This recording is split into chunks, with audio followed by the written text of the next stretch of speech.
I'll edit that out. Did we already start recording? I started recording because I wanted some ambient stuff that would just be fun in case I wanted to like edit a few clip things on it. Edit that.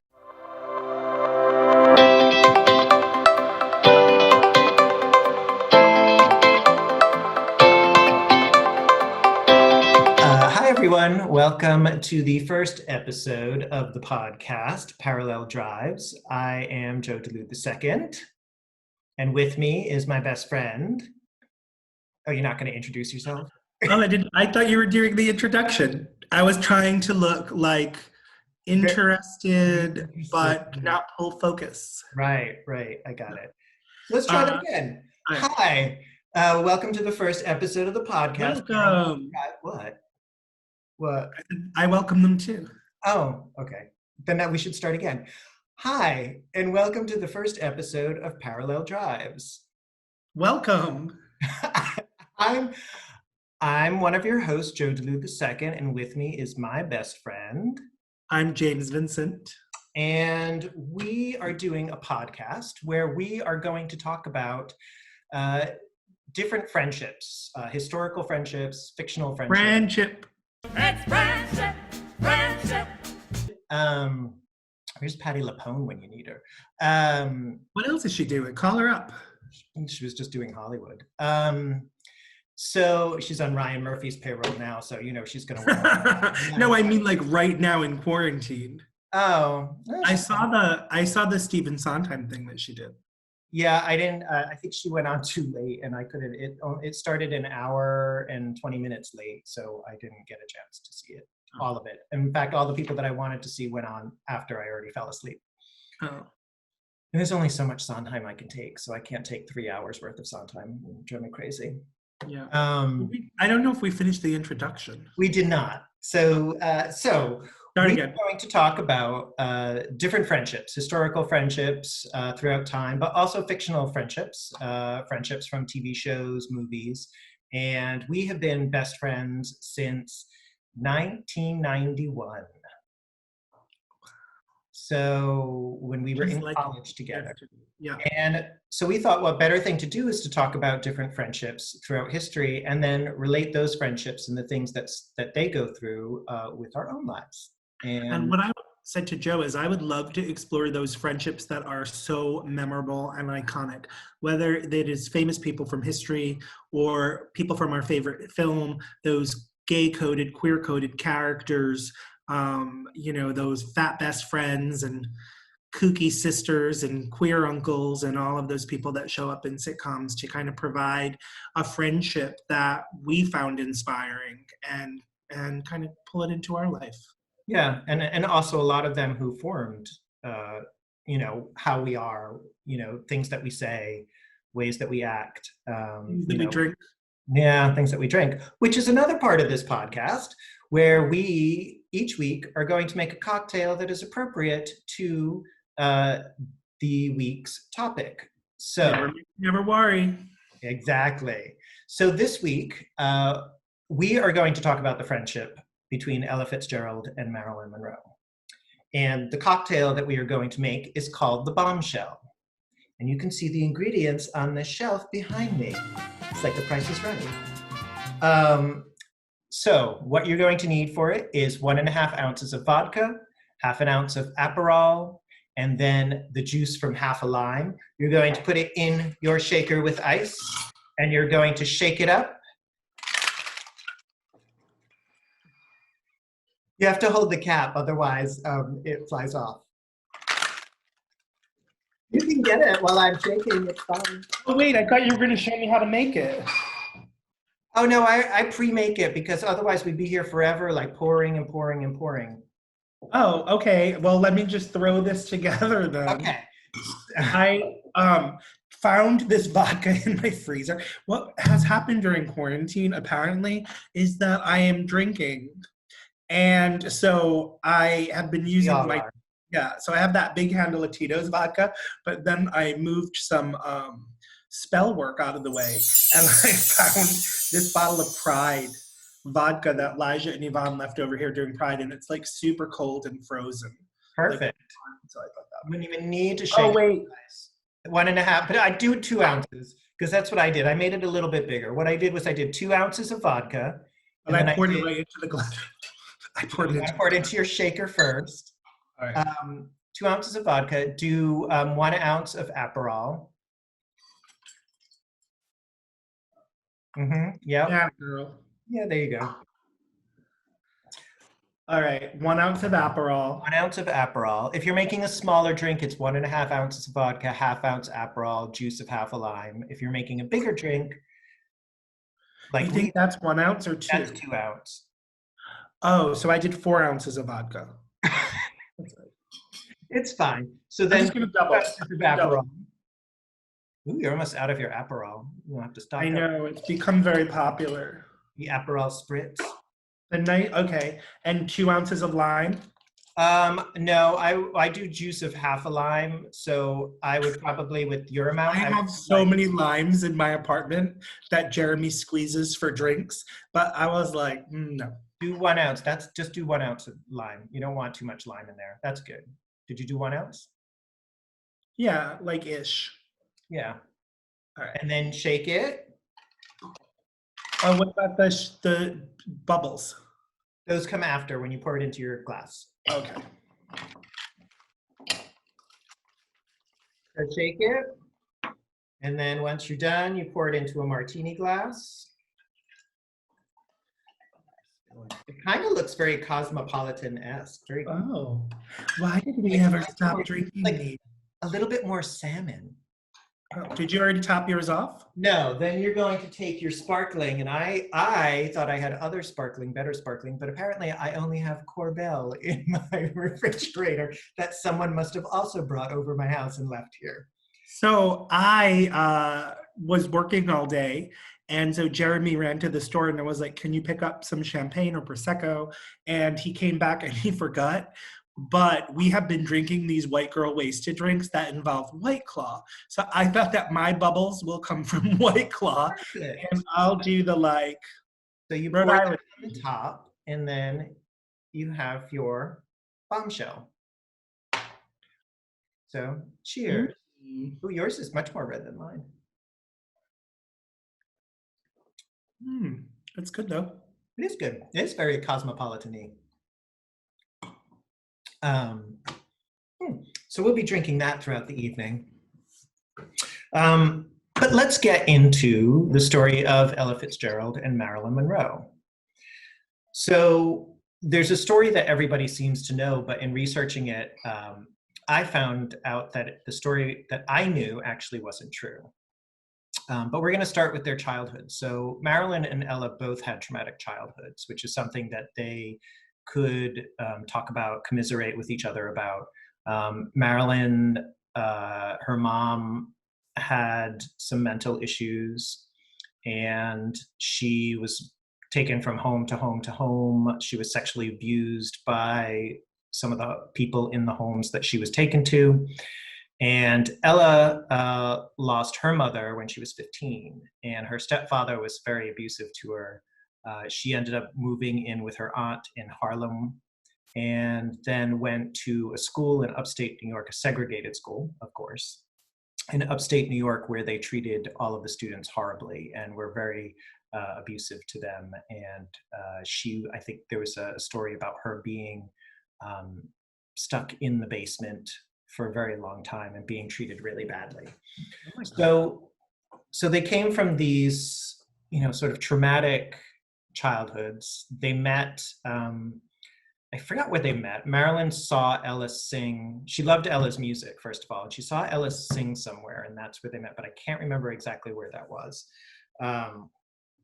They both had unsuccessful marriages when they were young, and then they both sort of went into the entertainment business and, encountered the pitfalls of what the entertainment business, especially at that time, was for, a larger Black woman singer, and also for this quote unquote beauty of a starlet that everybody thought was dumb. Right. So at the time, Ella could only play jazz clubs, obviously, because she was Black, and she couldn't get into some of the bigger clubs that she really wanted to, even though her music was very popular. And she really wanted to do the Macambo, and she couldn't get into the Macambo, which everybody thinks she couldn't get into the Macambo because she was Black. But that story is actually untrue, because she was not the first African American to play there. Dorothy Dandridge had played there already, and Eartha Kitt had played there. Eartha Kitt. The kids, Eartha Kitt. who we, until she passed away, would go and see at the Carlisle Hotel. Yes. Some Yes. of my favorite moments in our friendship. Yes. I am. I'm working. I am working it. That was my favorite. And it was amazing. I don't know if they still do.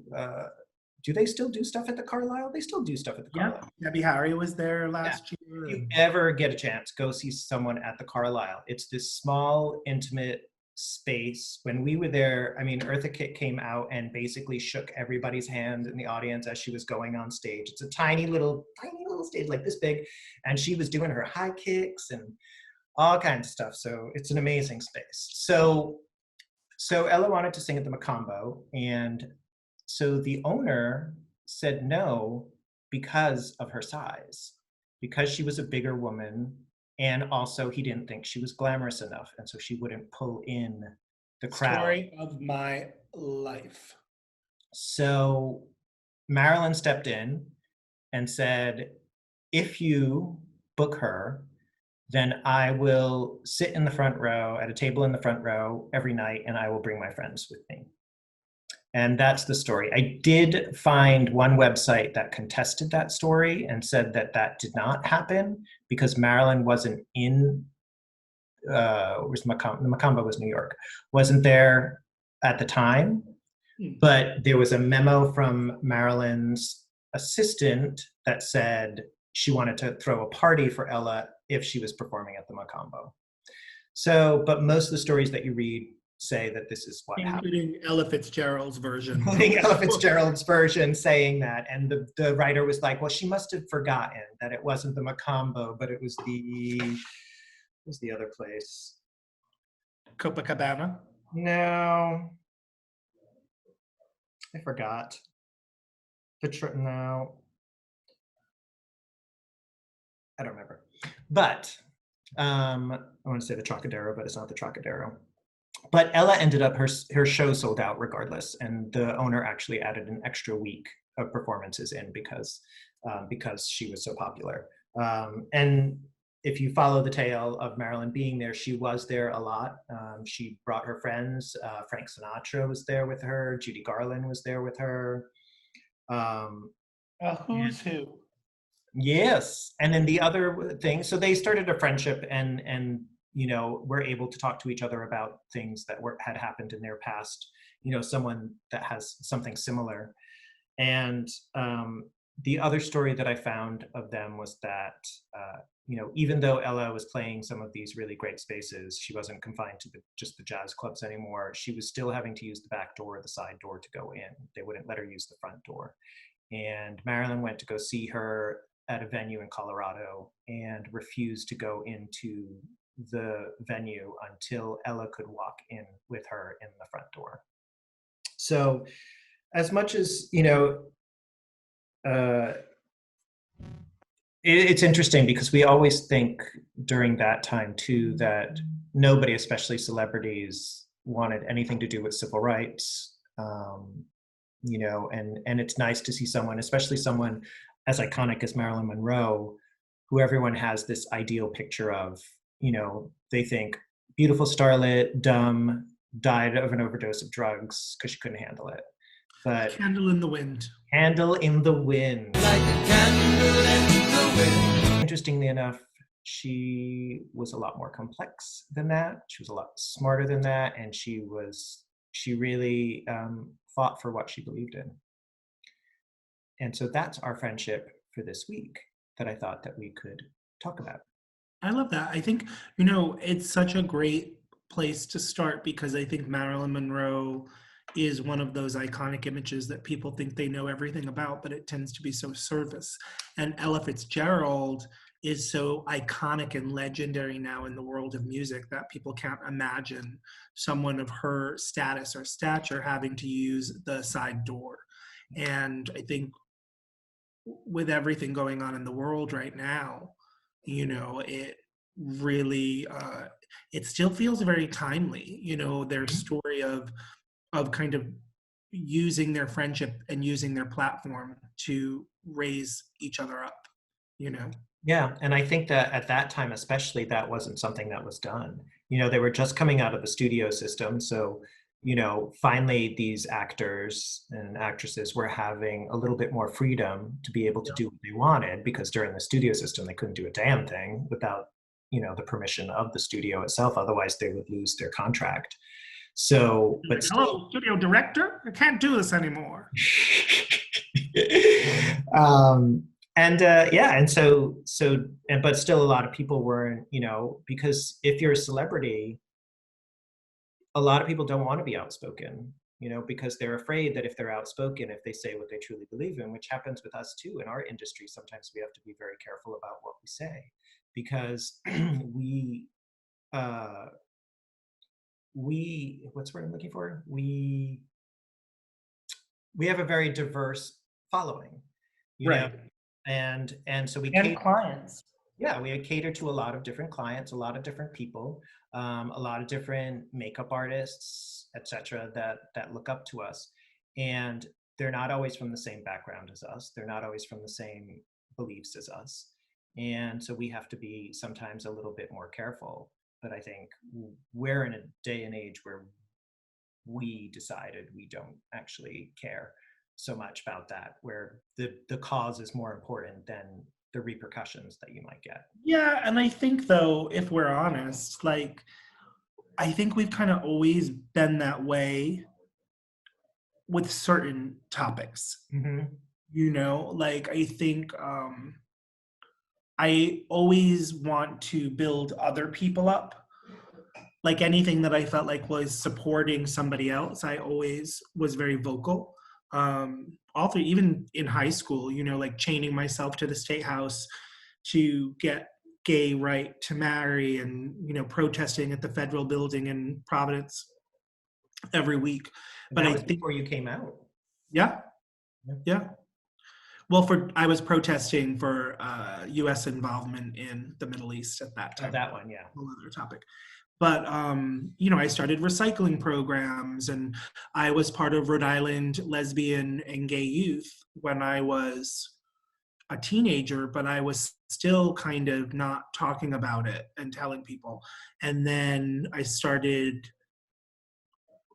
a Rhode Island network of gay students, but that was after I came out. But I think I was always very vocal about protecting other people, but the act of becoming myself, I think, is something that honestly is probably much more recent, because even in our industry, you know, I hate when gay white men compare themselves to Black women, you know, so I was leery of saying it, but like the whole thing about Ellen not getting booked because she was overweight and not glamorous, and it's like, it's kind of my career. Like, I know, you know, the stories, you know, my first agency had me on diet pills, and I wore a size medium t-shirt, you know. I remember the story I tell a lot is when I was selling my first makeup line at a shop in LA, a boutique that's very famous, and they told me I should hire someone pretty so that I wouldn't have to go into the store myself. And it's like those things, they cut, you know, it's like a million little cuts, you know, Yeah. like you start to feel like, what is it going to take for me to just finally be able to be my full self and either not listen to what other people are saying or not care what other people are saying. And it definitely took me into my 40s to be able to get to that place. Yeah, I agree with that. And what's interesting, because I know we've always had this relationship where you've always said, I'm the pretty one. I You're the just fat said it one. in a phone call Yeah. right before this happened. Yeah, you're the pretty one. I'm the fat one. I mean, that's what you say. I'm the pretty, you know, he's the pretty one. I'm the fat one. I'm the Rhoda to his Mary. It's totally accurate. And, but it's interesting because never did any of those things. I was too afraid because of the way that I was brought up. I was brought up to be a good, I mean, we were both brought up to be good Catholic boys, but I had this fear that was instilled in me, especially from my mom. And my mom was always very concerned about what people thought about us. Yeah. And I remember, you know, during the AIDS crisis, my mom saying, you know, oh, so-and-so down the street asked about your brother and if he's doing okay. And I was like, and? He was like, because he was sick. And I was like, and? She's like, well, what were they thinking? And I was like, who cares what they were thinking? I was like, he had like the flu, like that was it. But she was so concerned with that. And I think that was instilled within me so that I couldn't actually be who I really wanted to be. I would do little things that sort of pushed that boundary. Yeah. But it wasn't until my 40s too, where I finally felt comfortable with who I was and not ashamed of who I was and not trying to pretend to be someone else. And it took drag to actually do that for me. I think it's funny because I've never really, I mean, I've done drag a million times, but I'm not I don't enjoy the process. Like, it's more like a costume. For me, it's performative. But I remember, if we're tying into Marilyn Monroe, like, because there weren't gay people on TV, you know, like there were no gay people in movies, I would stay home if there was someone on like Donahue or something that was openly gay. Like, I would pretend to be sick because I needed to see it. And one time it was Jimmy James, who is arguably the best and most famous Marilyn Monroe impersonator. And my mother, who's so supportive in every way, like, my mother is like your mom, where she's concerned about people knowing her business, but she has like weirdos for kids, and she's always been okay with it. Yeah. But my mother said, "You're not gonna do that, are you?" And this was like, I was probably 12, you know, like, so obviously she knew that I was gay, and she knew I had tendencies to dress up in wigs and makeup. Yeah. But I remember thinking, like, watching Jimmy James transform into Marilyn Monroe and seeing that drag and that characterization as a way to kind of show yourself. Yeah. And that moment was so powerful for me. And I think that's why I started doing theater and stuff, because it was like I was living my life holding so much and being so silent about so many things, that slipping into another character allowed me a freedom or a voice that I could say things that I wouldn't say myself. Right. Yeah. And what's interesting is I had the total opposite, because I used to perform as a kid. And when I got to college. Who is a triple threat? No, I'm not. Triple threat. He's a director too. That's my brother. He's the triple threat. Well, you kind of do it all. You write, you dance, you sing, you act, you do. Octaquackle threat. Octaquackle. I don't even know what that means. But I performed before, like in high school, and then I got to college, and I was so self-conscious of me, obviously self-conscious, that I stopped performing because I was so afraid of what people were going to think of me when I was up on stage. And I was like, but I'm not playing myself. But I couldn't get out of that mindset, you know, of, you know, being who I was and being comfortable with it. And I was always very open with being gay with everybody, but I wasn't comfortable being with it in myself. And I would always sit a certain way or talk a certain way, or, you know, carry your books a certain way. Yeah, shake hands a very like manly way if I was meeting a guy, you know, and or talk with a deeper voice. And this is the voice. So yeah, I stopped performing. I mean, I performed like a few shows when I first got there, and then after that, I stopped. I don't think I ever saw you in anything. No, I did an improv show. I did a show before you got there, my freshman year, where I played an android.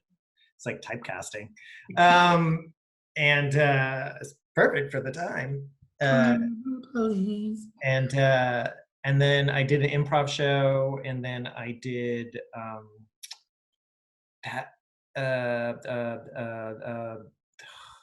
I don't remember what it was called, but like it's a farce, and they're twins, and they get The mistaken for Manekme? each other. Huh?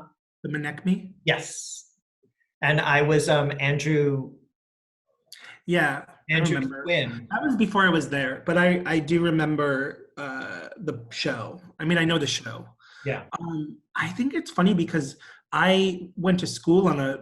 People will find this hard to believe that know me, but I went to school on a theater scholarship um, because I thought performance, like all through high school and stuff, was what I wanted to do, and I would be nominated for awards and all these things. And now I can stand on a stage as a makeup artist and speak to 10,000 people. You know, I do it all the time as myself. But the idea of slipping into a character now, Hmm. I find very uncomfortable. And I've done shows that you've written and directed, and like I used to do what, like 8 shows a year, I think I had to do for my Yeah. scholars. And now I can't imagine, I don't know, I don't have the skill to get into to slip into a Yeah. character. Which is funny because now I've gone totally opposite. So it's interesting. Our lives usually run very parallel, and we kind of are in the same places or eventually end up in the same places. And but but now my life is one where I am creating characters and am performing again. And it has been one of the most rewarding and amazing things for me because it is so much fun. And I have such a good time. And I had forgotten how much I love performing. So for me, I've it's been like a awakening for me to be able to do this again and to be able to create and to have people like what I'm doing, because I think when I performed before I was too self-conscious, Yeah.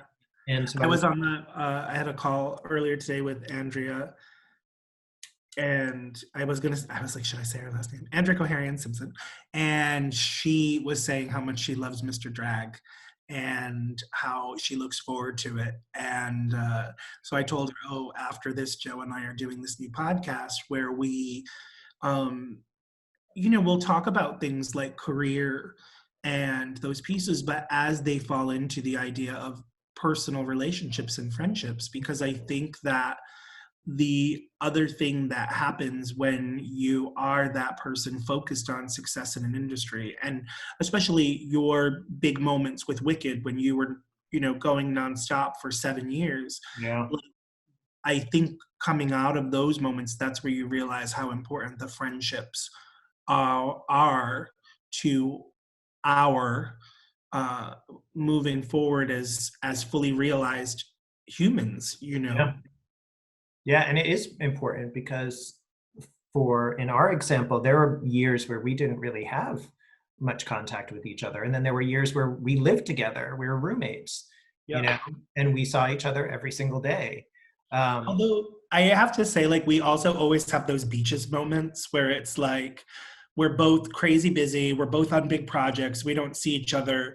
And I remember, one of the probably toughest points in our life, we were both having a lot of success career wise. I was doing big TV shows in LA, you were doing big theater stuff, and you were in San Francisco. And you were going through a breakup and I was going through a breakup, and I got into a rental car and I just drove to San Francisco, like listening to like Bette Midler and motivational things.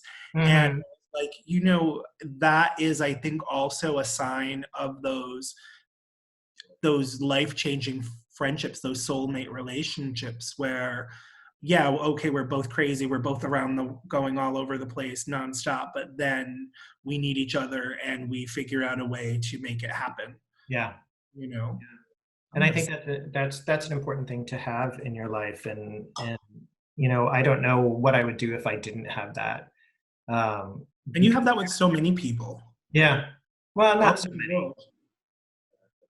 not so many, just a few, like you, Ange, and Tara, and Don't say names, why? because the people that you don't say, You're let's gonna be be honest. disappointed that Yeah. I Oh never call no. them. I've never once called them my best Everybody friend. knows to not even say it. Like, we both have people that think they're our best friend, and yeah, Okay, so I have like four of these people that I I would have like 27. Anyone that's listening right now, is your best I friend. appreciate those best friend moments that only we share. Mm-hmm. Well, there are friends like that too. There are friends that you share things with and just with them, but you know, they may not be the person that you would run to or go to when you need to. I think it's also in this moment right now, you know, we never have time to just connect like this. And we've been talking about trying to do some type of podcast together or different things like that. And I think this quiet moment in quarantine, even though we're both kind of nonstop all day, Yeah. um, being able to connect and take time with the people that you value and that you love and that are your friends or your best friends is really crucial right now, because I think it's the only way you move forward. You know, Hmm. like I've been saying a lot, like going back to like my social work background, and you can't really deal with trauma when you're in trauma. And so I think that like right now, so many people aren't able to process the enormity of the change that they're living in, but to reach out to a friend and connect and have that energy and that love is so essential to moving forward, because we don't have physical touch. Yeah. You know? So I think you have to have those kind of heart-centric moments that feel very touching Yeah. within. Yeah. And as someone who lives alone and who is not able to see anybody, you know, then it's a little bit more difficult. So to be able to reach out to people, and that's one of the things that's been really good about this, is reconnecting with people that, you know, are still your friends, even though you're not talking, but you are always so busy that you don't have the time, or you don't feel like you can take the time to be able to reach out.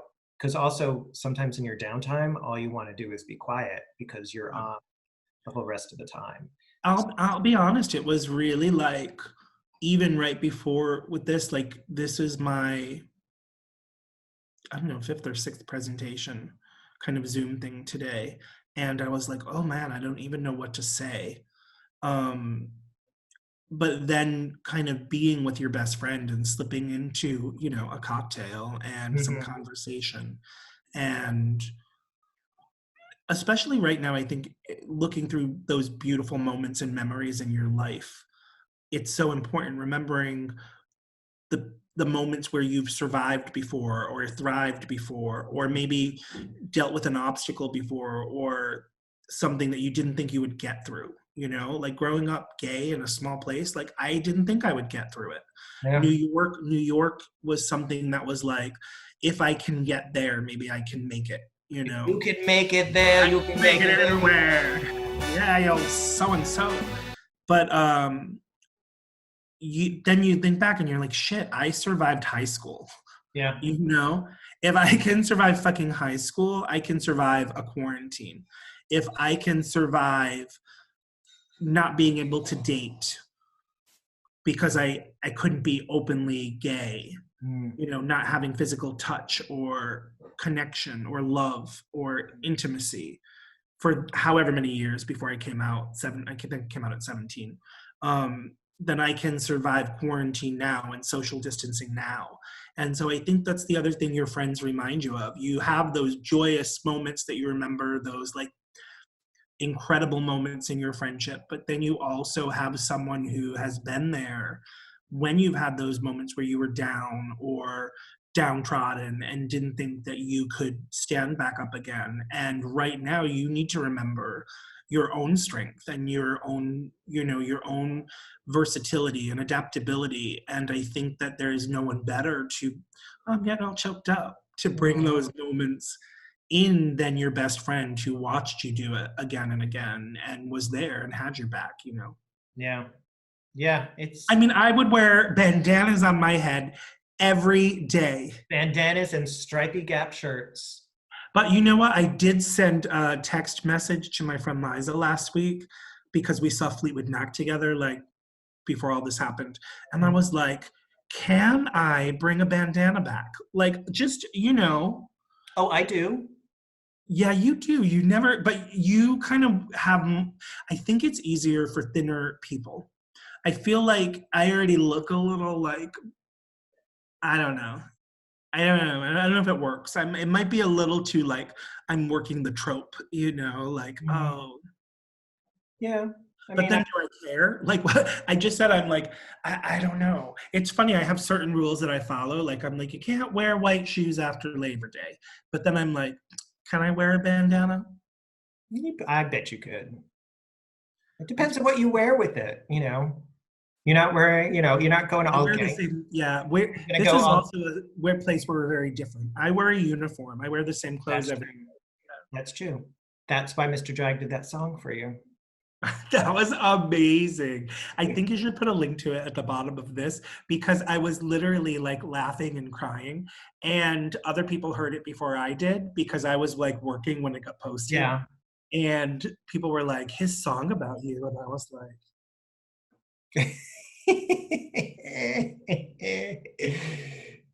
I felt like Marilyn Monroe sitting in the front row as Ella serenaded her like a tisket a tasket. Think what would James Vincent do? He'd wear black on some black, he stays true to that style, it's not black. Because I rewrite a lot of songs for Mr. Drag sometimes when the song is good but the words don't fit. Yeah. And this one just came to me so easy. It was so easy, and all the words and everything I wanted to say just fit perfectly. Yeah. Although I was doing Dionne Warwick's version of it, and so she Yeah, I sings knew. differently than Aretha Franklin does. So Yeah. my timing was like it took me a bit to get it, but yeah. Why are you more familiar with the Aretha Franklin version? Oh, Yeah. really? Now it's funny to me because the Dionne Warwick is my go-to, and I enjoyed that you chose the Dionne Warwick one. Well, I chose it for you, and I don't know if you noticed, I didn't have a microphone. I was going to use a microphone, but decided not to. But I was doing this with it with my hand. Yeah. Yeah, for those of you that don't understand a joke that Joe and I have whenever we're on stage is we do this with our microphone because it's what Dionne Warwick used to do when she was on. I'll use a makeup brush to demonstrate because Yeah. She would kind of. Yeah, she kind of like. Yeah. And I didn't want to use a microphone. I have a microphone that I use as a prop, but yeah. But yeah, I didn't want to do that because I wanted to be able to do hand movements. just blending out just blending out your liner. I never look at myself. It's very funny. I think you know this about me, but I never look in mirrors. I have them. I just don't ever look in them. Like I leave the house with like shaving cream on my head. I just don't even see the mirror in the morning. And now having to be on Zoom and Insta Lives all the time, it's like I know. I've noticed your smoky eyes all the time. Yeah, well, more because I'm not sleeping and I want to feature Friends products. Right now, I'm wearing Janessa Myricks. Mm-hmm. That's what I wear. That's what I use for Mr. Drag. That's my foundation. That's what I use to cover my eyebrows, like the Vision Cream color. Like after I use the glue stick, and all of my characters except for one in Quarantini this week all use Janessa Myricks foundation. Wait, have I seen the character? Oh, this just posted tonight. With it's what's the date? May 5th, 18th. That's Monday, 15th. Yeah. So 15th. So tonight was the season finale of season 1 of Quarantini, and I play 4 different characters. I play Mr. Drag and 3 other characters on it. Yeah. So you can go see it after it's posted now. So is this that one where you remove the makeup with Scandinavia? Yes.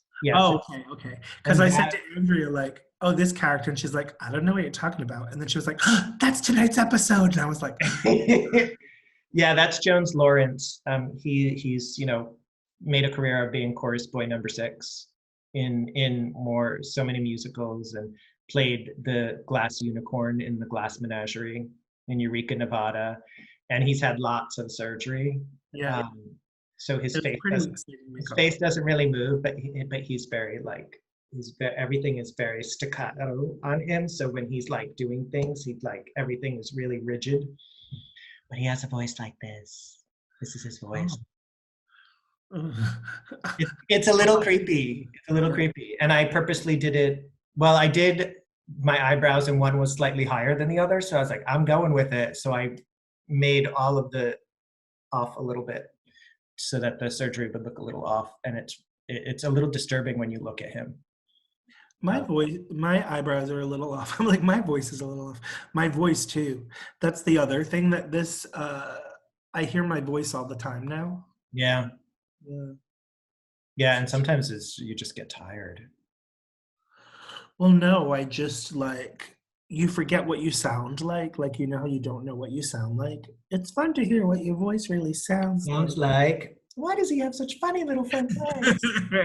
um, That is I- a commercial from the Boston Museum of Science. Yeah. When we grew up, it was a I commercial. can walk like a penguin. And so they would advertise it. And the thing was that they would have these telephones, because it was back then.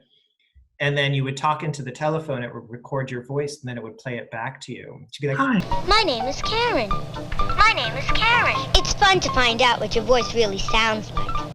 It's fun to see what makes an ocean wave. wave, wave. Which literally was a glass rectangle, like, I don't know, plastic or glass structure that had blue water in it or blue liquid in it that would just tip from side to side, and the water would like flow from side to side. You know what? We should do an episode at the Pawtucket Children's Museum. Since we're I talking about haven't it. been there in so long. It's probably closed right now, but we could. What? I think that once this podcast becomes successful, we take it on the road. We go back to places that have meant a lot to us in the past. Mm-hmm. That would be great. There would be so many places. I'm actually sitting in what was once your bedroom, my living room, Right. when we were roommates. That room was my bedroom. Very dark bedroom.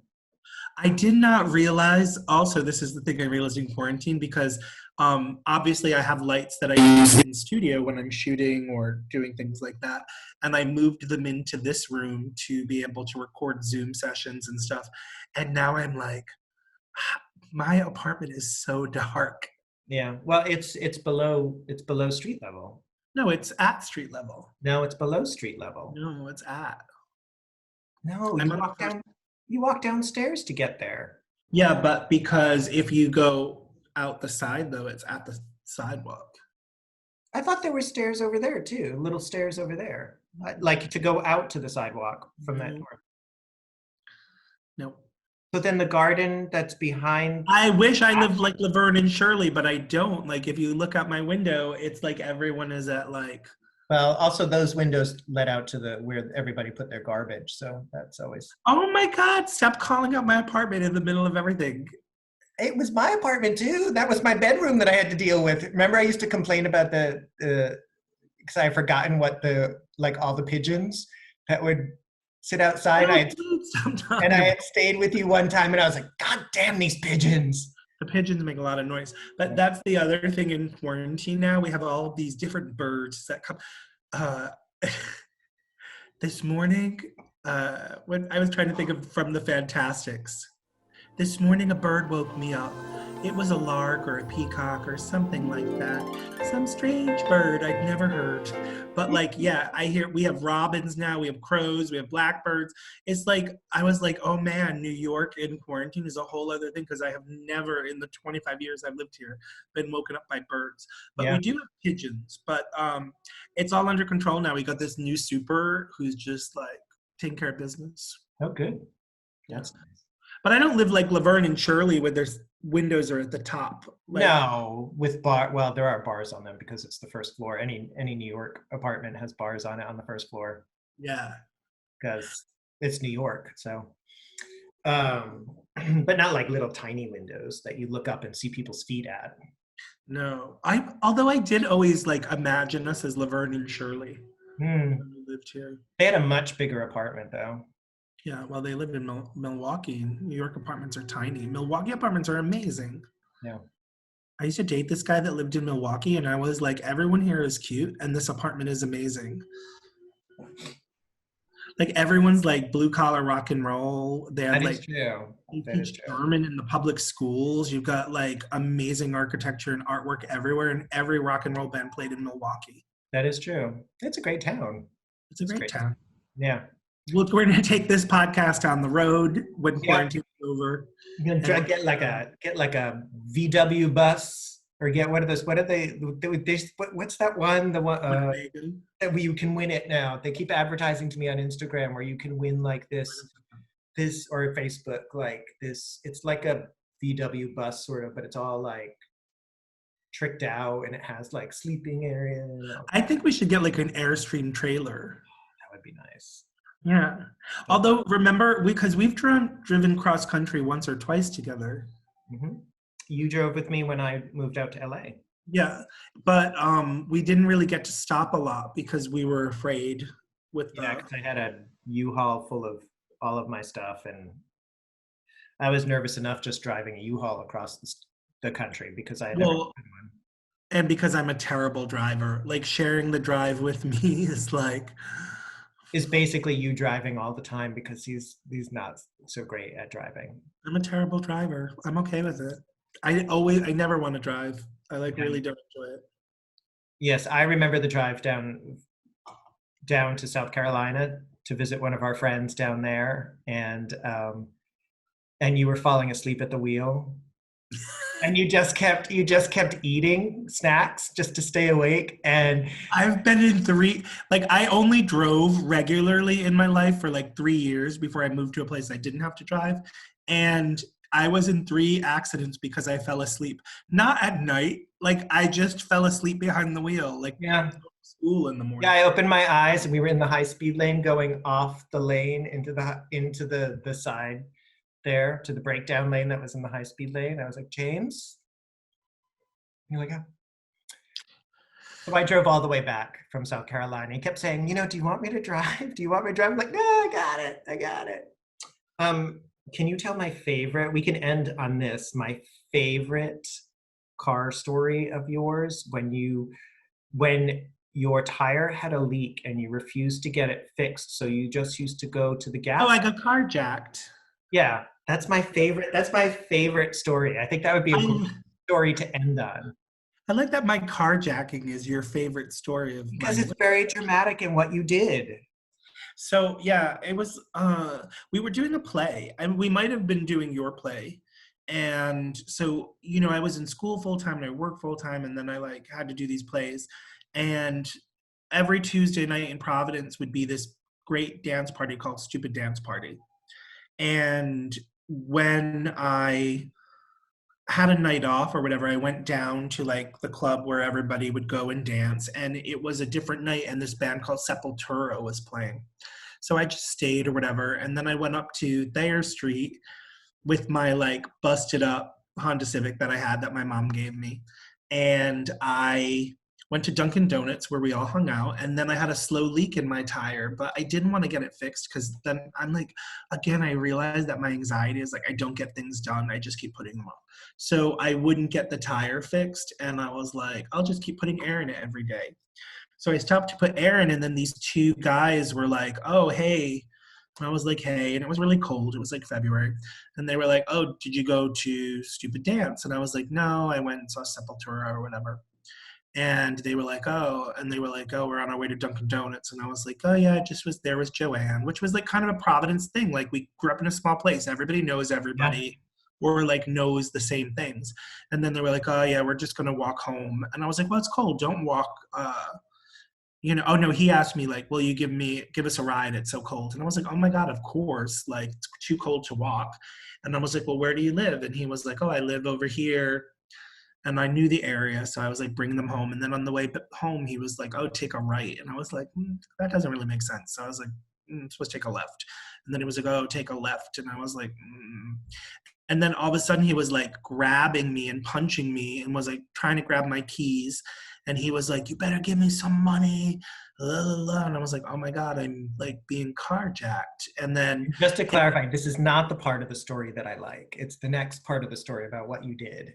Is what I like. So people don't think I'm callous and horrible. Because okay. Then now it makes sense. I was kind of oh, this is a great story. And so the guy in the back seat was oh, I'm sorry, man. I'm sorry. And I'm a social work student at this time. And then I'm oh my God, these guys are on heroin. they're kind of not, like, they are obviously like smacked out. So I was like, okay.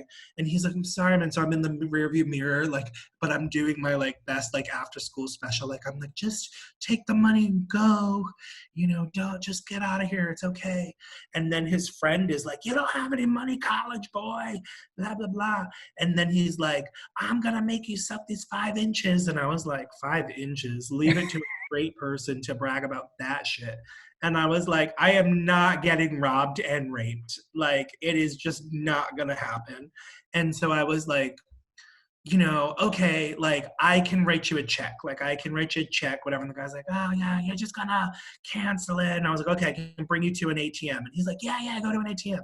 But I'm like thinking, like, and he's like punching me and stuff. And I'm like, I'm just gonna drive fast enough that if I drive by a cop, they'll pull me over and then I can tell them what's going to happen. And the guy started freaking out. And I was like, my car was all smashed. I get into a lot of car accidents. I'm a terrible driver. So my car's all smashed up. So I was like, just drive fast. I'm like, I'm going to put you through the window. And they're like, get out, pull over. I'm like, oh, no, I'm going to crash this car. We're all going to die tonight. And he's like, oh my God. And they're like smacked out of their head and obviously can't even like figure it out. And so then I like screech, pull over, and they get out. And I like drive home, which wasn't very far from where I was, and I wake up my roommate Megan, who was like a Connecticut skinhead girl with like the shaved head and the bangs, and I'm like, Megan, I just got carjacked, and she like jumped in the car, and we're like driving around trying to find them, and nothing happened. But then the next day I went to the police, and I was like, oh, I got carjacked, and they were like, well, why would you pick up guys? What were you looking for? And then all my friends were like, you're so stupid, and I was like,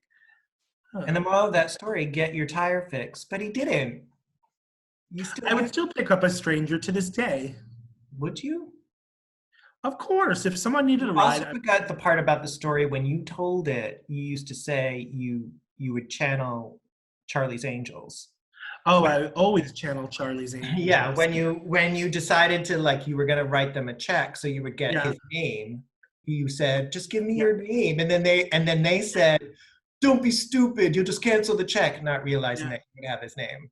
Yeah, Charlie's Angels was very influential on my life at the time. So I always fancied myself like a tough female cop, or like, you know. So when I got into that situation, it was a little surprising because I always thought I was more like the Sabrina Duncan handle it. But yeah, I was like, just give me your name and I'll write you a check. And they were like, yeah. And I was like, just give me your name. I'm going to write you a check. I have $20 in my account. And they were like, oh yeah. And then he was like, you're just going to cancel it. And I was like, fuck. Well, all right. I love you. I love you too. This is a long podcast. Yeah, you can join us every week. We're going to be doing a different topic, and each week one of us will alternate, and one of us will be leading the conversation. We'll have a different cocktail for you to make, and we'll put the recipe of the cocktail in the credits. Do we have credit? I don't know what that means. I don't know, but we'll put the after this is over, we'll put the recipe up for you, so you can make it. It was very good. It's very much. This is very much my brother's drink. Like, my brother would drink this a lot. Carrie Bradshaw would drink this. Yeah, it is very. It really is a cosmopolitan, just with Aperol, really, and no. Why did we stop drinking these? I don't know. That's my Samantha impression from the last episode of Sex. Yeah. So yeah, now that we're both finished our cocktail, it's time to go. It's time to go, kids. Thank you so much. I'm gonna go make a raised lamb pie for dinner. Oh, I don't know what I'm having. Just ask Jeremy. That's exactly what I plan to do. Well, thank you guys for joining us. Yes. We will be on all of your favorite podcast platforms, so please rate, review, follow, and share. This is just the first episode. We're going to be bringing you through some of our favorite friendships through the ages, and talking as we move along about different things that you can pull from these friendships into your own life as you start working towards becoming the person you want to be and honoring those people in your life who help you get there. So thank you, Joe, so much for Thank you, James. letting me in. Yay. All right, and we will see you next week. All right. Bye, guys. Bye.